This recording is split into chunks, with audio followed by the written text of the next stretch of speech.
Coming up next on The Voice of Alabama Politics, are our kids okay? And a Republican poll shows end the grocery tax. Also, Senator Sen Britt and her husband Wesley rushed to the aid of a fallen athlete. Mild-mannered reporter for a great metropolitan newspaper fights a never-ending battle for truth, justice, and the American way. Real superheroes. All this and much, much more coming up next on The Beat.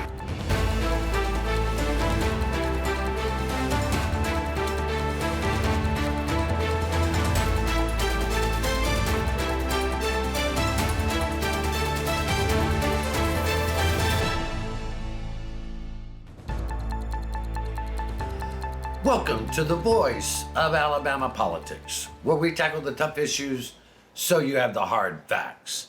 I'm your host, Bill Britt, and as always, I'm joined by Susan Britt, research guru extraordinaire, and Josh Moon, columnist and investigative reporter at APR. Welcome. And don't forget part-time flooring installer. Yeah, I heard you doing some DIY, you know. Yeah, I'm all over it over here. That's the reason why I'm in a little different location. We're having some work done around the house. So. Well, I like those pictures. It shows you're a real family man. Yes, those are great pictures. Yeah. You are. I'm basically like, as I tell people, I'm basically Phil Dunphy over here. So it's I'm okay with that. Yeah, I know. Well, if you've watched Modern Family, you'll understand. So. You are a great dad. I can tell you. You are. Maybe not a tool-time Tim. A maintenance guy. But, no, definitely not. Definitely not. Not as much as you've been cussing over the last few days trying to get the carpet out of the house. Yeah. Hey, I tell you, I got to tell you, this story we want to cover real quick. Senator Sen Britt and her husband Wesley were at a track meet with their son Ridgway and their daughter, and they heard an athlete scream at the track meet. Mm-hmm. Katie looked, saw the young man, jumped the fence, ran over, and comforted him. Wesley came over. They got him stable. They got him comforted. And then Wesley carried him to the vehicle to take him to the hospital. And the young man will make a full recovery. But the interesting thing is, there were no cameras rolling.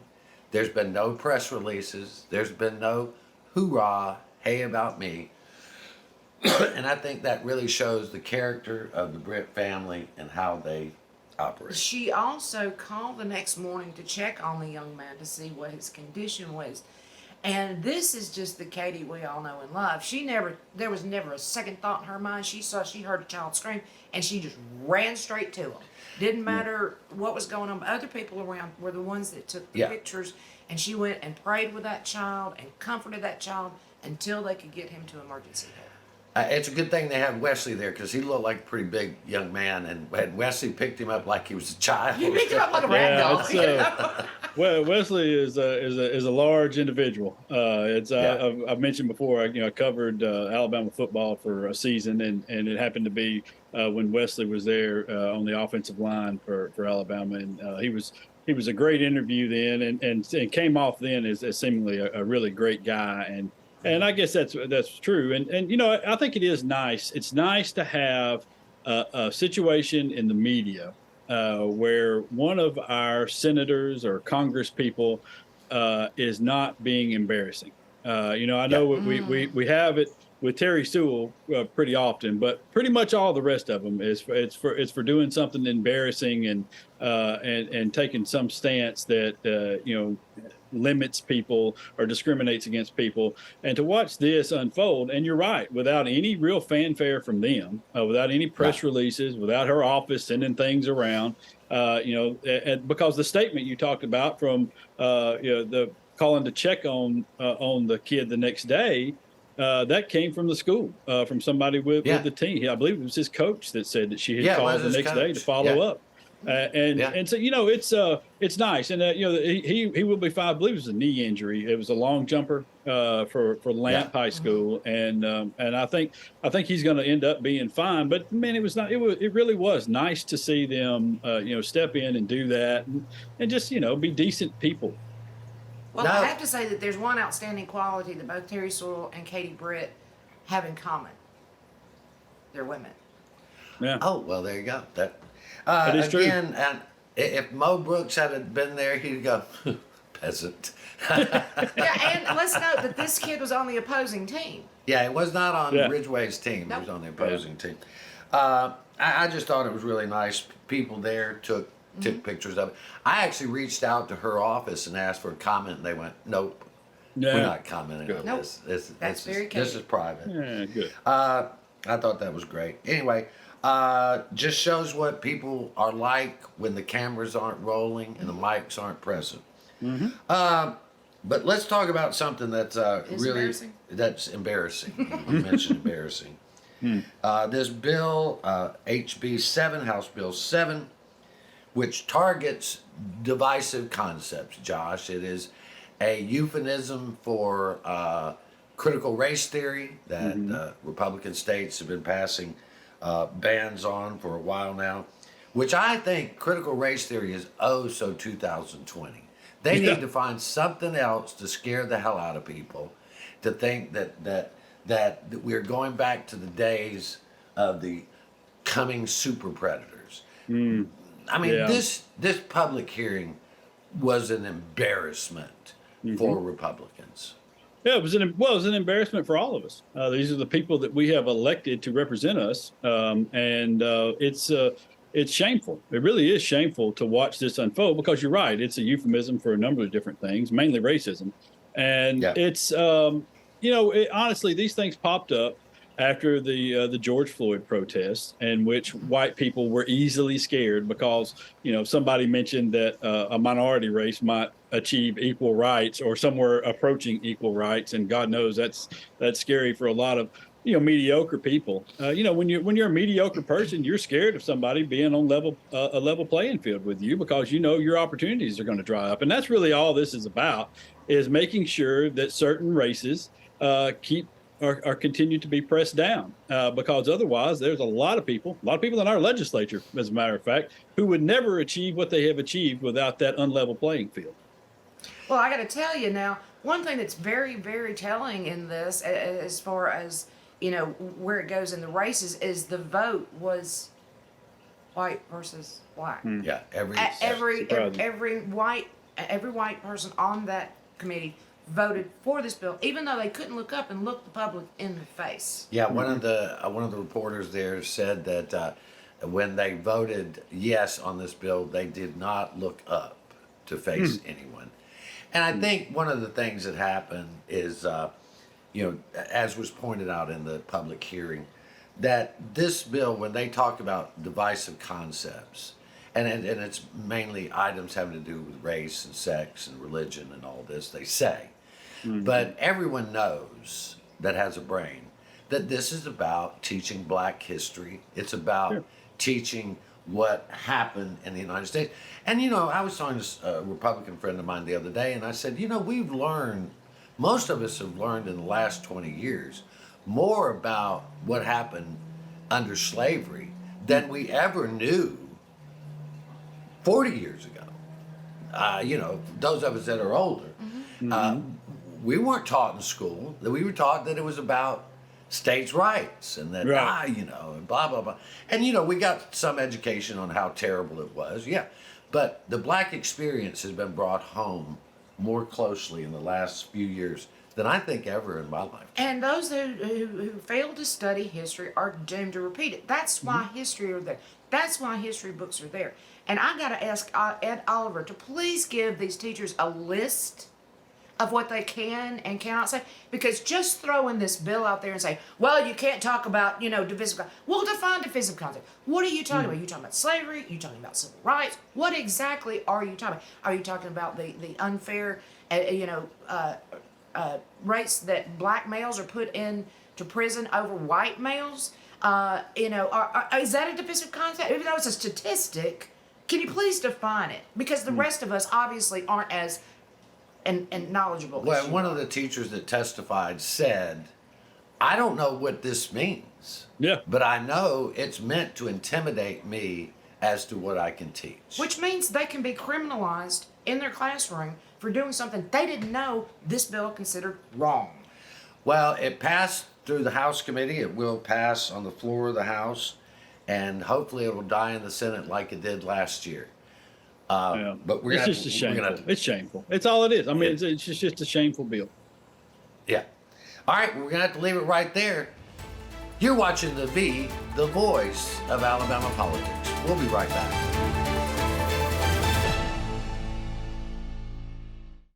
Today, Montgomery is a safer city. It's time to shift the narrative and take control of our future. We're reopening community centers, remediating blight, and revitalizing neighborhoods across the city.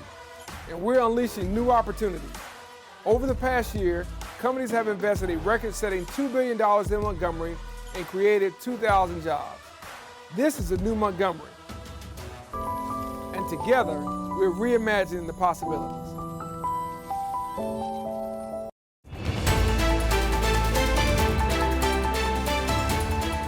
Welcome back to the voice of Alabama politics.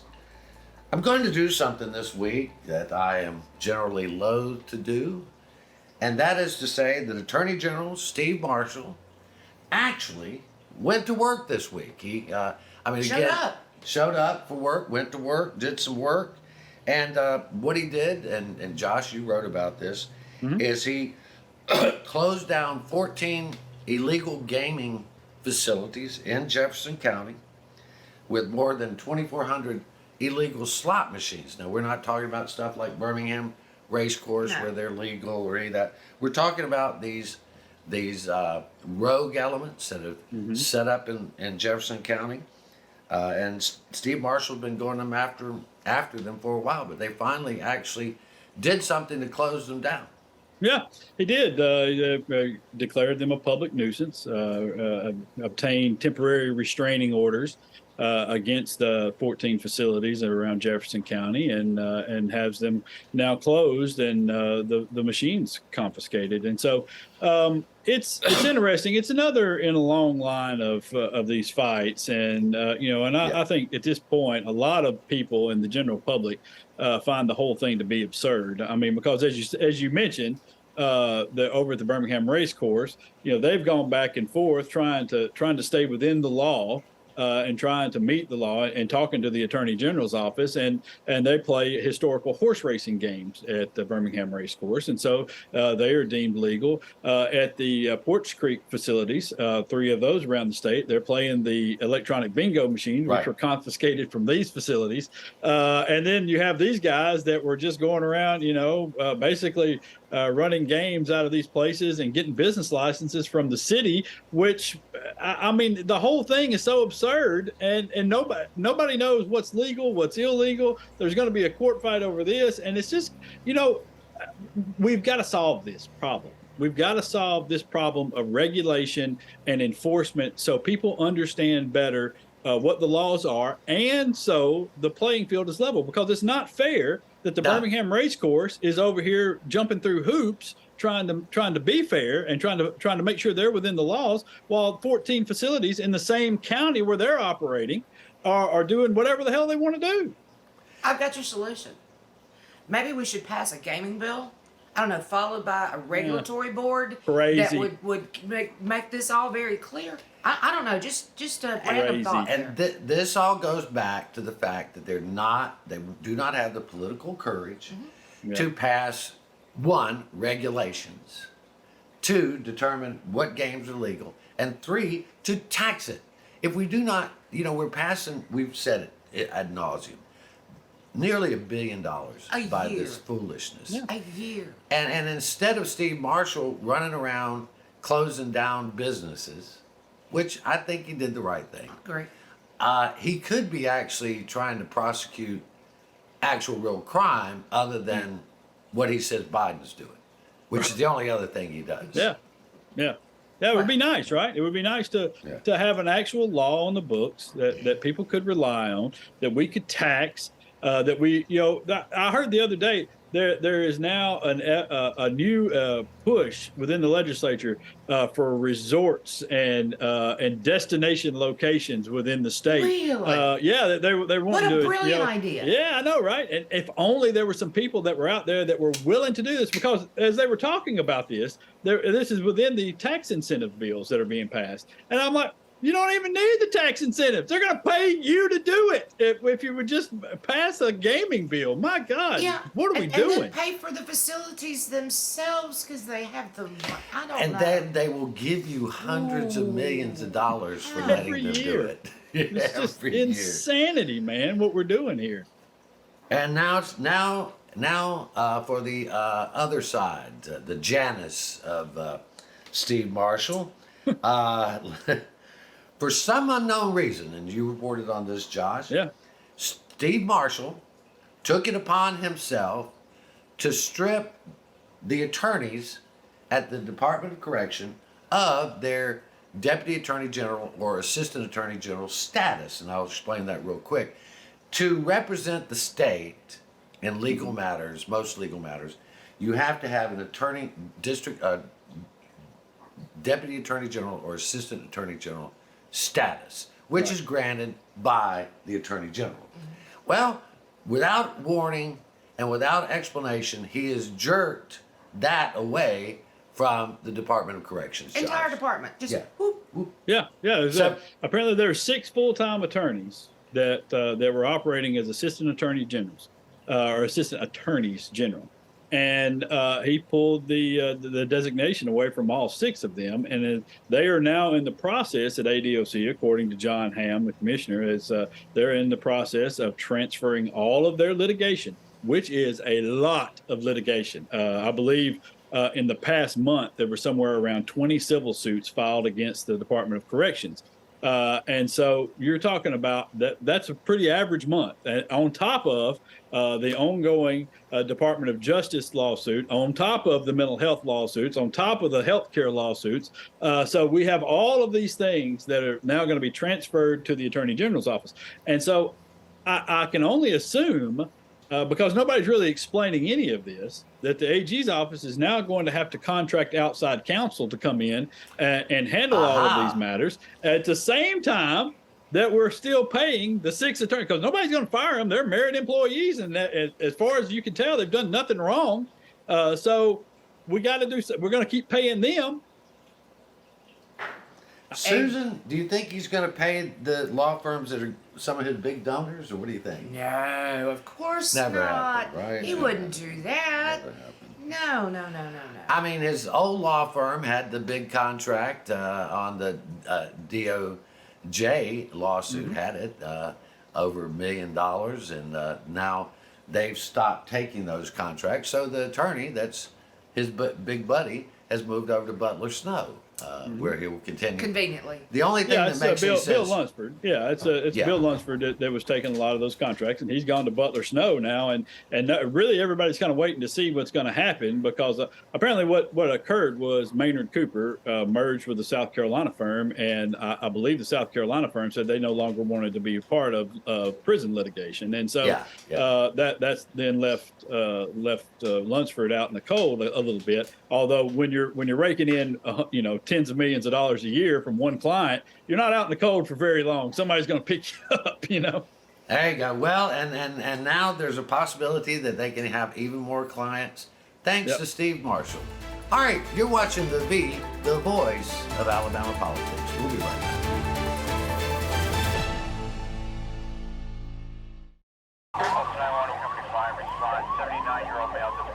Throughout my career, I've seen many crashes, and a lot of the fatalities are from people who haven't worn their seatbelt. Cars have rolled over multiple times. I've had people end up in lakes, ravines. I've been looking for people in the woods for a couple hours before. Usually just about every bone in their body is broken, their organs have ruptured, and typically they die. You want to save a life, just simply click a button and put that seatbelt on. Seatbelts really do save lives. My dog Jupiter is frightened when I climb too high, the owl said.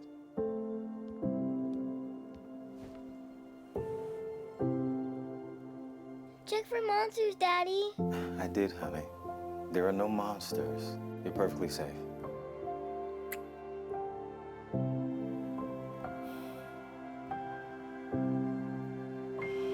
Protect yourself and those you love. Vaccinate now.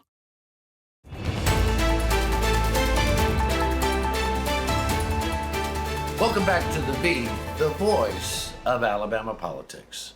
Susan, this last week, the Alabama GOP put a poll in the field in which they asked voters, the citizens of Alabama, how they felt about repealing the grocery tax. And overwhelmingly, the voters said, get rid of the tax. And it was interesting. You'd think it'd go closer to party lines, but 70% of the Republicans, 70% of Democrats, and 69% of independents said, get rid of it. Yeah.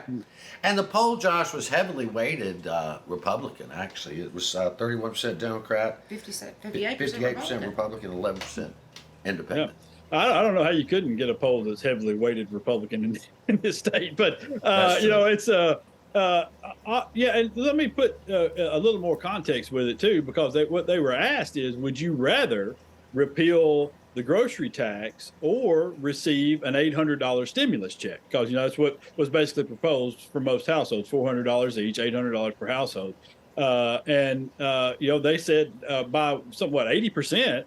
Said they wanted to repeal the grocery tax instead of receiving straight cash, homie. And, that's honestly, it's not surprising.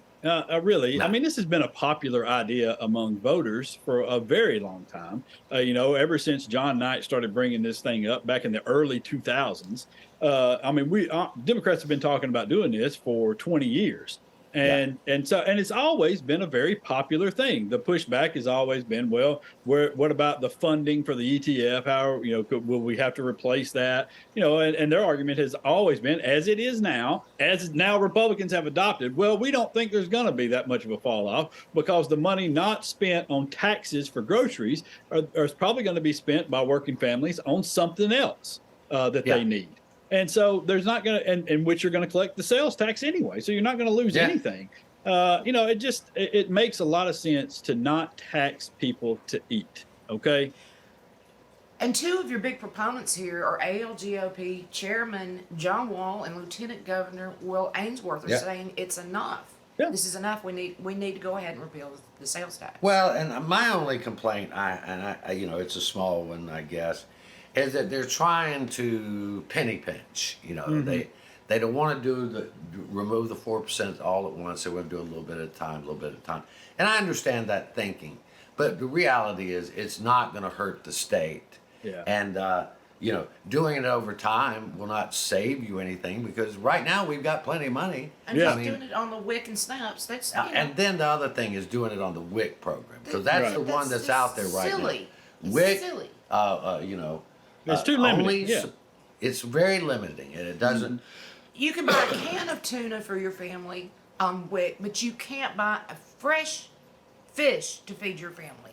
Yeah, it doesn't make any sense, And the SNAP, if they went by SNAP guidelines, that would solve the whole thing. And I mean, it's really, and I think that's very fair. If you look at what SNAP covers, it's a very fair limitation on what can be purchased under that program, and I think that would be fair in this to repeal the tax on those SNAP items and go along with that. It wouldn't hurt anybody, but it's not that much more substantial than the WIC is. It just includes a lot of things that I think families would eat. And for people who don't know, SNAP stands for Supplemental Nutrition Assistance Program. Yeah, right. And WIC stands for women and children. Yeah, WIC is women and children. It's much more restrictive than the SNAP. I can live with SNAP, and that we're going to move on to the next subject. I was particularly disturbed by some of the things in this report. A new report on Alabama's child wellness, well-being has been released. It comes out of Alabama Kids Count Data Book. We publish this every year to try to understand, what they have put together statistics on the life, health, well-being of our children. They do this in 4 different categories, and they ask about 70 different questions to come to this: health, safety, education, economic security. I wanted to focus in on a couple of the interesting ones. 5 of the 6 counties with the highest infant mortality rate lack a hospital that provides obstetrical services. 6 out of the 10 counties with the highest infant mortality rate do not have a pediatrician, Susan. Yes, and this is becoming, a thing that we keep saying over and over and over. We've got to go back to having more rural hospitals. We've got to go back to providing services to people, especially mothers and children in these rural areas. When you have to drive an hour and a half to get to, some sort of help for your child, or, a woman in labor, you're going to have problems. We have the lowest infant mortality rate of any industrial country here in Alabama. Highest. Yeah, Highest. the highest. Highest. I'm sorry, highest. Yeah. Highest. Yeah. It's and honestly, as they'll talk about sometimes, it has improved over the last couple of years, and we're still at the bottom of the barrel. It's shameful. And do y'all know how much it costs to have a baby? I mean, not to care for a child, just to have the baby. It's a lot. No, it's a lot. We don't. And so people who lack means, particularly those who fall in that gap between Medicaid and private insurance gap, which we have, roughly 350,000 people in this state, that they don't get the care that they need, and that contributes to this. A lot of people do not have the access to that care. That contributes to this. We have talked about this over and over and over, and we know what it would take. We know that we can do it. We know that the federal government would help us do it, to expand Medicaid, to offer these solutions, to go in and fix the system that we have. And the only thing that you can take out of this is that the people that are controlling this state do not give a damn. Okay? I mean, that's all there is. We needed prisons. We got prisons built, but we cannot expand Medicaid and help people who are dying. I also want to get in here something else that's really disturbing too. The child abuse and neglect numbers have really gone up. Jefferson County reported a 2,400% increase in reports. 6 additional counties, Coffee, Calhoun, Montgomery, Autauga, Baldwin, and Tuscaloosa, reported at least 1,000% increase in reported cases in 2021. Well, unfortunately, we're going to have to leave it right there, but it goes back to what we've talked about so many times. The greatness of a state can be measured by how it treats its children, its poor, and its Let's address elderly. this instead of this divisive concept stuff. Let's get on this, something that's important. Yeah. All right, you've been watching the voice of Alabama politics. You watch us because we watch them.